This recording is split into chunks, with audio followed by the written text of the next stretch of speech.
Yan. Hindi kayo dinadayo ng inyong sarili. Hindi yan tutubig, hindi yan bubuyog, kundi yan ay aeroplano. Hindi po yan tutubig o hindi yan bubuyog. Yan po ay aeroplano. Ayan, napakarami po ng aeroplano. Siguro po ito yung airport. Loko ba kaya? Siyempre, abot kamay lang natin ng airport. Ayan, napakaganda rito ng view. Walang kasing ganda. Parang sarili mo ang mundo. Wala kang marinig, kundi ingay ng aeroplano. Sobrang ingay talaga. Siyempre, parang panito, Saudi Arabia airport. Napakaganda. Itong upuan dito, kailangan sandalan lang. Parang dudulas pag iyong inupuan.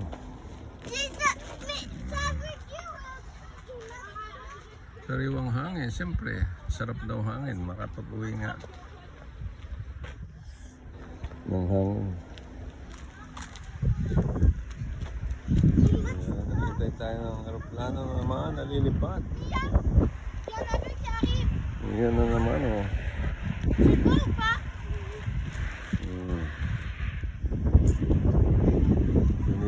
Sumisinsay ang aeroplano. Hindi pa kayo nakakita ng aeroplano na lilipad. Ganyan po kung lumipad ang aeroplano. Sa unang yagyag lamang. Pabilis ng pabilis hanggang sa lumipad. Papunta sa himpapawid. Ayan. Aeroplano po yan. Hindi po yan tutubi o bubuyo.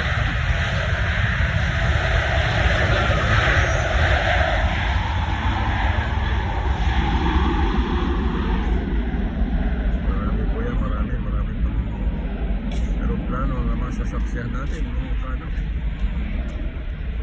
mga kabubuyog.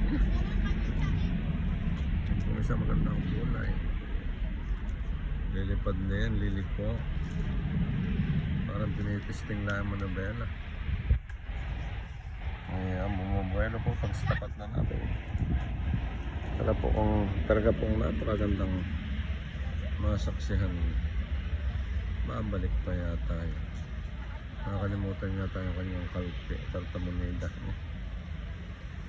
Nasa Lileros yata. Natigil doon, natigil.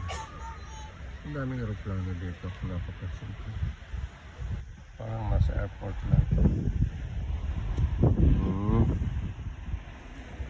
Ang sarap manood ng aeroplano. Ayan po lamang kaganapan dito sa Amerika. Nandito pa ako sa San Canta, Duluwasan. Malayo naman ang airport pa.